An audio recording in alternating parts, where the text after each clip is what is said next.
Tu connais la définition de la moto? D'après Larousse, je vais te la lire, c'est motocycle à deux roues d'une cylindrée de plus de 50 cm3. C'était pas là qu'on a expliqué ce que c'est, hein, moto.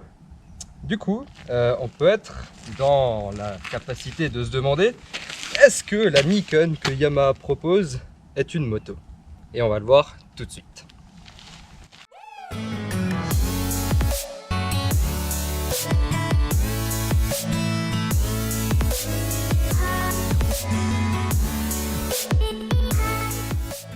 Bon, tu connais la musique, j'ai uniquement pu réaliser cet essai parce que Freebike à Mulhouse ont eu la gentillesse de me prêter cette moto.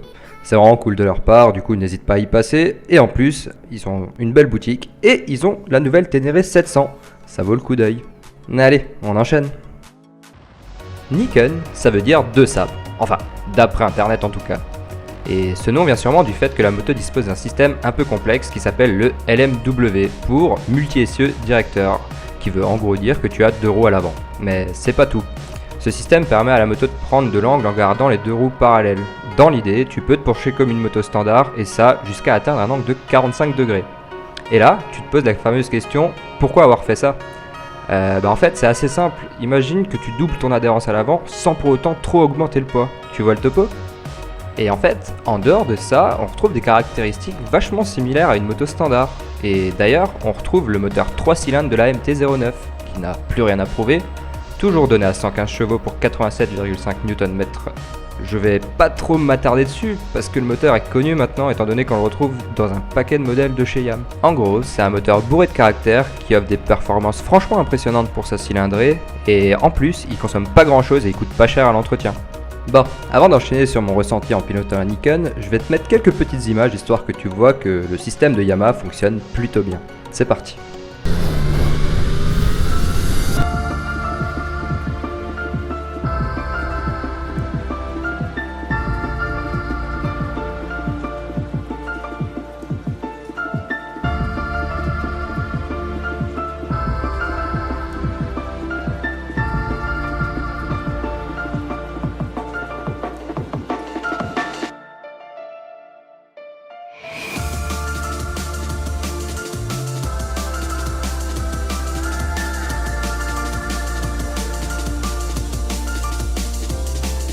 T'as pu le voir sur les quelques virages que je viens de te montrer, ça fonctionne vraiment bien à toutes les vitesses. Faut dire que comme beaucoup de motards, j'étais un peu sceptique. Et au final, il s'avère que les deux roues devant, elles empêchent en rien de prendre de l'angle.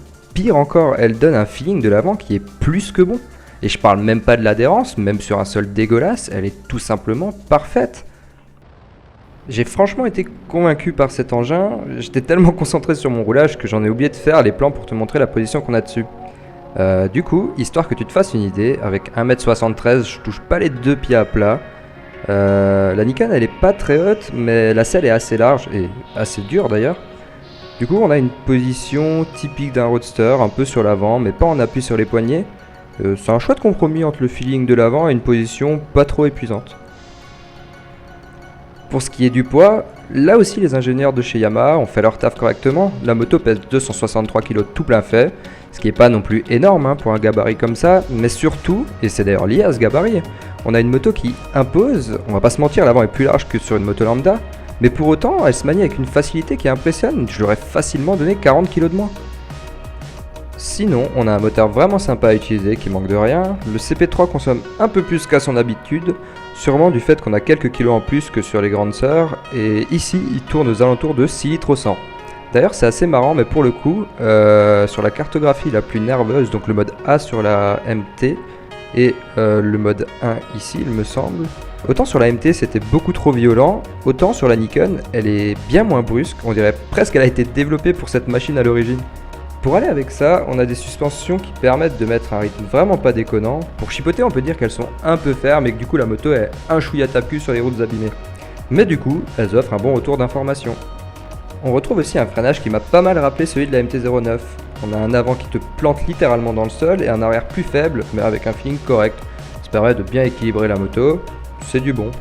Pour l'embrayage, on a une boîte un peu dure, mais une commande très légère. Et en plus de ça, on a un shifter qui est monté d'origine. Par contre, ce shifter ne permet que de monter les rapports, pas de les descendre. Et pour finir, on va parler d'électronique embarquée dans la moto. Donc du coup on retrouve un ABS, 3 cartographies moteur, comme on l'a eu sur la MT-09, mais du coup qui s'appelle maintenant 1, 2 et 3. On a un contrôle de traction réglable sur 2 niveaux et désactivable. Et on retrouve aussi un régulateur de vitesse qui est franchement appréciable. Oui, je vais le dire, sur toutes les motos qui possèdent un régulateur de vitesse, c'est une option qui est vachement cool. Bon, du coup je vais enfin pouvoir te répondre. La Yamaha Nikon est-elle une vraie moto ? Ça va pas être facile de le dire, mais oui, c'est clairement une vraie moto. Ça marche comme une moto, c'est agile comme une moto, et les sensations, c'est vraiment celles d'une moto. Je pense qu'il faut être soit de mauvaise foi, ou soit ne pas l'avoir essayé pour dire le contraire en fait. J'ai été pas mal impressionné par cette Nikon. D'ailleurs, je vais peut-être faire un peu peur aux motards réfractaires, mais le jour où tu harceuilleras sur une route pas hyper lisse, t'étonnes pas de te retrouver dans le rétro d'un Nikon. Voilà. Si la moto t'intéresse vraiment, reste jusqu'à la fin, je la présente en statique dans quelques secondes. Mais avant ça, je te laisse avec les informations techniques de la Nikon. A plus!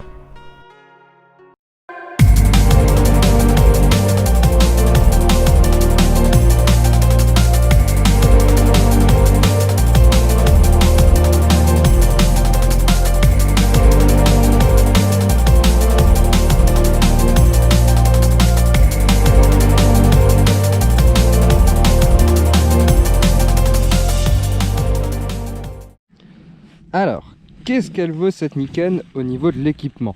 Donc déjà, on peut voir devant le système de gestion de la fourche avec 2 fourches différentes pour pouvoir gérer les 2 roues. Donc les 2 roues s'inclinent en parallèle, si je dis pas de conneries. Et du coup, c'est ça qui fait que on a un super feeling de l'avant. Au niveau des suspensions, elles sont réglables. Donc c'est une fourche directement de chez Yamaha, je dirais. On a le réglage ici, on retrouve le moteur, le CP3, le fameux moteur de la MT-09. Sinon, qu'est-ce qu'on a encore? On a des carénages qui sont tout particuliers pour cette nouvelle machine. On va avoir une selle qui est assez large mais plutôt dure. Pourtant, c'est pas désagréable, hein. C'est pas usant sur la route, mais c'est vrai qu'elle est assez dure. On le sent assez vite. On a une petite place pour le passager, donc avec une petite partie qui remonte pour éviter que la passagère ou le passager vienne vous écraser les testicules. Donc, hop. Au niveau du tableau de bord, on a tout ce qu'il faut, donc vitesse, contour, rapport engagé, l'affichage du traction control et des modes de conduite. Donc on va avoir 3 modes de conduite. Donc un standard qu'on retrouve sur la MT. D'ailleurs, c'est pas fait pareil, on a des chiffres plutôt que des lettres. Donc là, on va avoir les modes 1, 2, 3. Donc 2 représente le standard, 1 le mode un peu racing et 3 le mode plus cool. On va avoir le traction control aussi réglable sur 2 niveaux. Donc ça va se faire directement ici. Hop. Je crois pas qu'on puisse le désactiver. Si, on peut le désactiver en restant appuyé. Ok, j'ai rien dit. Donc on a aussi la prise allume-cigare juste ici. On va avoir de quoi naviguer dans les menus directement avec ce commodo. On retrouve aussi le régulateur de vitesse et on peut augmenter de vitesse du coup sans toucher à l'accélérateur, juste en servant de ces boutons là. Et du coup les boutons de navigation dans le menu. Je vais vous montrer ça tout de suite. Donc hop. Ouais, forcément il y a un putain de reflet. Génial. Super, on voit pas grand chose. Enfin bref, du coup on peut naviguer dans le menu directement avec ces commodos là. Pour le démarrage, je vais peut-être sortir la vitesse.